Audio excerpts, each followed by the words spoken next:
Good morning. Welcome to EPG Pathshala. Today we are going to discuss the issue of women's representation in legislative bodies.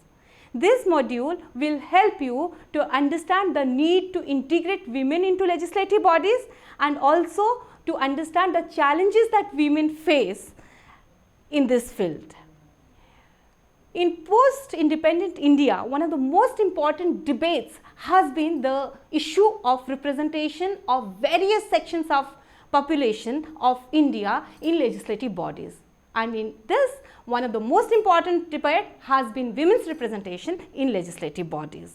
As you know, modern democracy is rooted in the idea of separation of powers given by Montesquieu. Separation of powers between legislature, executive and judiciary. You must also be knowing that legislature is that branch of the government which makes the law. Executive is the branch that enforces the law made by the legislature. Judiciary interprets the law made by the legislature and the executive. As the highest law-making body, the parliament at the center and the assemblies at the state level determine the direction in which democracy ought to proceed. It is through the laws made by these legislative bodies that the status of various sections of society is decided. It is through the legislative bodies that an inclusive polity could be established, sustained and preserved in a democracy. Since representatives are the ones who run the democracy through the government, it becomes very important as to who or what do the representatives represent. It is necessary for the legislative bodies to reflect diverse voices of citizens, the mainstream as well as the margins. In other words, representation of all sections of society is essential for a successful democracy. It is against this background that we are discussing representation of women in legislative bodies. As per data compiled by Parliamentary Union in 2016, Rwanda tops the list of having 63.8% women in its lower house. Bolivia is ranked second with 53.1% in its lower house. Belgium has most women in its upper house with 30 out of 60 seats going to female representatives, while Zimbabwe is ranked second with 47.5%. As per data made available by the United Nations, there are wide variations in the average percentages of women in legislative bodies in each region across the chambers. In 2015, countries of Nordic region such as Norway, Sweden and Finland had 41.1%, while the rest of Europe, excluding the Nordic region, had 24.4%. The Americas, both the North and the South, had 25.5% representation of women in legislative bodies, while Sub-Saharan Africa region accounted for 23%, followed by the Asian region that had 18.4%. Middle East and North Africa had 17.1%, while the Pacific region had the lowest representation of women in the legislatures with 15.7%. The global average for women in parliament stands at 22%. In India, women's representation of Lok Sabha and Rajya Sabha does not paint a very bright picture.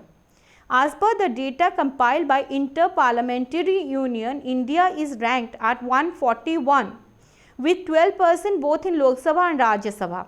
Yet the percentage is better than what has been seen in the past. It is also better than what finds in the state legislative assemblies. The national average of representation of women in state legislative bodies stands at 9%.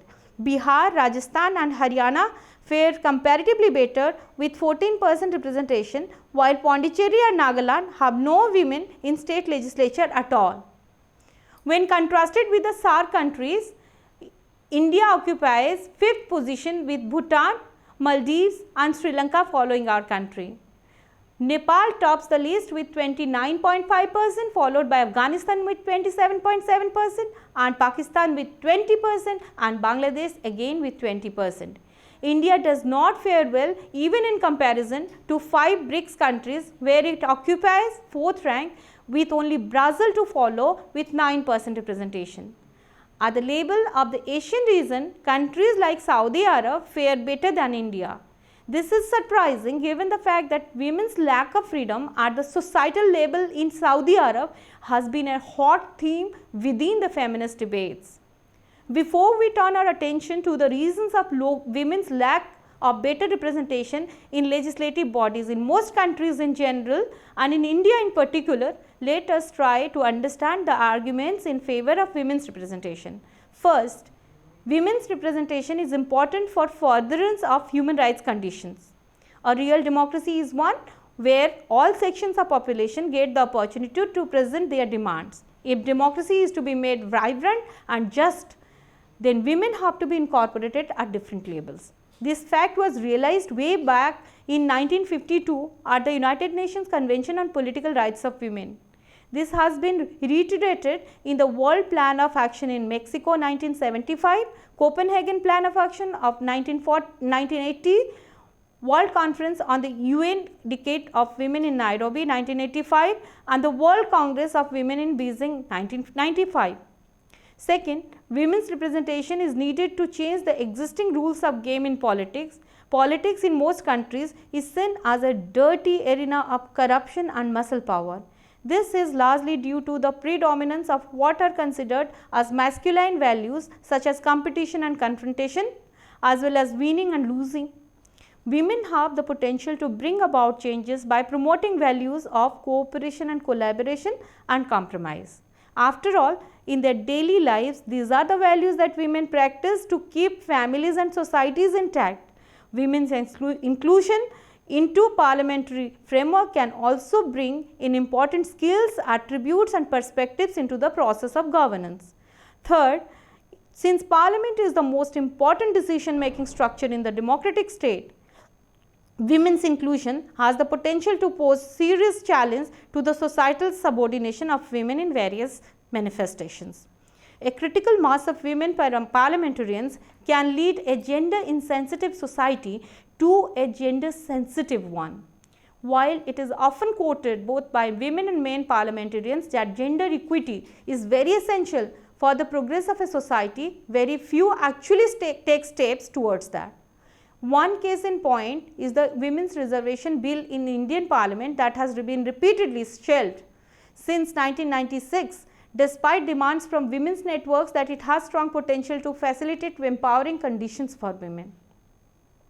Traditionally, politics has been a male-dominated arena all over the world. Women entering into the political arena have to face many individual and social antagonisms. Such antagonisms often present a host of gender-related, economic and political challenges that women have to overcome in order to succeed. Let us now turn our attention to discuss the challenges to representation of women in legislative bodies. First, let us discuss gender-related challenges. Though most democratic constitutions have pledged to act as agents to bring about changes in traditional mindsets, the nature of citizenship in most developing countries remains clearly gendered. In these countries, women's citizenship identity is mediated by their social identities such as their wifehood, their motherhood. They are expected to perform their social duties even if it may lead to avoidance of their citizenship duties. It is taken in most societies that women are the repository of family dignity, community honor. Such notions act as barriers in facilitating women's participation in politics, which might imply traveling and interacting with men. Making women bound to the private sphere often leads to lower their level of confidence when suddenly exposed to public sphere. A parliamentarian, as the member of the highest decision making structure in a democratic setup, ought to exude confidence. Most societies that tie their women to private sphere end up in having low confident women who cannot be expected to be confident politicians. This is what has been found in most panchayats where women's reservation has been reduced to what is called proxy women leaders. Now let us turn our attention to economic challenges that women face in this field. Women's access to legislative bodies is dependent upon the availability of economic resources with them. Elections in democracies are by no means inexpensive affairs. Given the fact that most women in Asia and Africa are excluded from access and control over land, technology and credit. It is almost impossible for them to mobilize enough resources even to contest a local election. According to UNDP, women constitute 70% of the world's poor. Women's poverty is a direct consequence of that they are being paid less for their labor compared to men, have few resources at their disposal and are less likely to be in a position to utilize available resources in their own favor.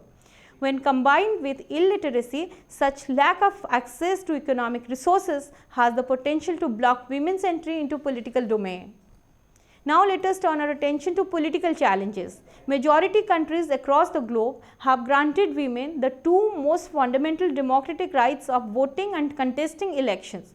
Theoretically, such initiatives have placed women in equal pedestal with men within societies, making them politically independent. However, reality in most countries present a very different picture. In most countries, women's rights to vote are restricted by their families and communities who decide whether they should be sent to exercise their fundamental right to vote or not. Now, we will attempt to understand the major political hurdles that keep women away from parliamentary politics. First, Indian political arena, like most countries across the globe, is dominated not only by men but also by masculine values and masculine models. Masculine values and models imply towards the fact that it is men who write the rules of the game right from the beginning and then decide the standards of evaluation. Masculine values such as winners and losers and competition and confrontation are considered as the rules of politics. It is so very different from the values of collaboration and consensus that society wants women to inculcate right from their childhood. Therefore, it is only very natural that women find political arena as very uncomfortable. Similarly, electoral work schedules, travelling for campaigns, meetings, visiting constituencies may often clash with their nurturing role within families. Recently, a Brazilian member of parliament drew a lot of comic attention on social media when she decided to breastfeed her hungry infant while participating in a political debate. For most women, it is the choice between either family life or political life, while for men, women of their households become supportive agents to run the family in a stable manner. Most political parties are not very receptive to women contestants. They do need women members to present a gender-friendly image of the party. Women are also seen campaigning and mobilizing other women for electoral gains of respective parties. But when it comes to choosing candidature for contesting elections, not many female candidates are given the opportunity. Logic of winnability is what decides who should be given tickets. Winnability in turn is determined by financial resources and muscle power available with the candidates. As Sushma Swaraj, now our Minister of External Affairs, Government of India, has said, it is very difficult for a woman to make up her mind to enter into politics. Once she makes up her mind, then she has to prepare her husband and her children and her family. Once she overcomes all these obstacles and then applies for ticket, then the male aspirants against whom she is applying make up all sorts of stories about her, and after all this, when her name goes to the party buses, they do not select her name because they fear losing that seat. What also works against most women candidates is their lack of networking support. While men are encouraged right from their childhood to go outside and maintain friendships, that goes on to facilitate their understanding of potential benefits of networking, women are encouraged to develop nurturing and serving people.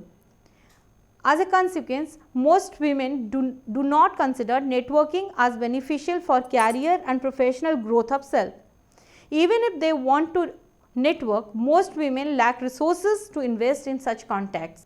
The Constitution, the 73rd and 74th Amendment Act to Indian Constitution in 93 has heralded a new age in India with reservation of 33% of seats at the local bodies such as panchayats and the municipalities. The main aims of amendments were to integrate women into decision making process at the local level. At another level, it was also an experiment to see the implications of gender quotas on women's status and social empowerment. Prior to reservation, the arena was considered as belonging to men. A woman got space only if an influential male family member wanted her to contest. By the 15th anniversary of reservation in 2008, however, women's participation had made headway. It was reported that in 2008, today more than 26 lakh representatives stand elected to the 3 levels of panchayats. Of these, over 10 lakh are women. Encouraged by the results of 33% reservation of women in local bodies, the Constitution 108th Amendment Bill 2008, popularly known as the Women's Reservation Bill, was introduced in the Parliament. The chief aim of the bill is to empower women politically through reservations in Lok Sabha and Vidhan Sabhas of each state in India. However, even after 8 years of its introduction, the bill has not succeeded to become an act. What is the way forward? It has often been discussed that the liberalization policy in India has been favorable towards participation of women in Indian political arena. Opening of Indian economy has resulted in the emergence of private media houses and competition among them, which though unintentionally have been agents for creating awareness among women for their political as well as electoral rights. Based on this, many women's networks and groups started lobbying for gender quotas within Parliament and state legislative bodies. At the outset, we must argue in favor of female literacy, but then we must not stop there. We must proceed towards achieving female education. While female literacy points towards how many women have been going to the educational institutions, label of female education indicate independence of minds of women. Female education could contribute to more women making independent choices about the kind of profession they would like to be into. This again could go a long way into facilitating women's choices to be people's political representatives in the legislative bodies. However, increasing the quality and quantity of women in legislative bodies would require changes beyond mere policies. It must begin with changing the traditional societal mindset that ties women into the private sphere by making them repository of family, dignity and community honor. In this context, civil society groups, advocacy organizations have played a very significant role in gradually breaking this notion. Even government-sponsored researches and centers for research on women both within and outside universities have acted as agents of change in this regard. What is also important is to dispel the notion that politics is a dirty game of corruption and muscle power. Therefore, it is not meant for women. These notions could be changed only if the rules of the game of politics could be changed. Here, the Election Commission has a very important role to play in conducting free, fair and violence-free elections, where women can feel comfortable to participate in the political process both as voters and as contestants. Initiatives of Election Commission in 1990s towards this have been found to have resulted in larger turnout of female voters. Political parties also have a very important role to play in cleaning the mess in the political arena through encouraging more women members in the decision-making positions within their parties. Voluntary gender quotas within political parties could actually go a long way in opening gates for a better representation of women in legislative bodies. Besides, parties must also ensure that women's demands must be included in the electoral manifestos. Political parties should also make a deliberate decision not to distribute tickets to candidates who are in any manner involved in gender-based violence or have any history of making sexist comments. Most importantly, the strongest need is to cultivate leadership qualities among women. In addition to education, they also need to be given capacity building training programs irrespective of whichever field they are from. This could facilitate the creation of a large pool of women leaders from various backgrounds. In conclusion, parliamentary and electoral reforms along with attitudinal changes can facilitate more representation of women in legislative bodies. Now, let us sum up. In democracies, the role of legislature is critical in establishing an inclusive polity. In this process, it is very important that we have more and more representation of women in the legislative bodies. As we discussed, the problem is not only in India, but across the globe you find very less representation of women in legislative bodies. This is primarily due to the gender stereotypes that societies have against women, as well as the financial and political challenges that they face within societies. In order to change the system, we need to bring about political and electoral changes as well as attitudinal changes within society. Then only we can actually have an inclusive polity like Sabka Saath, Sabka Vikas. Thank you.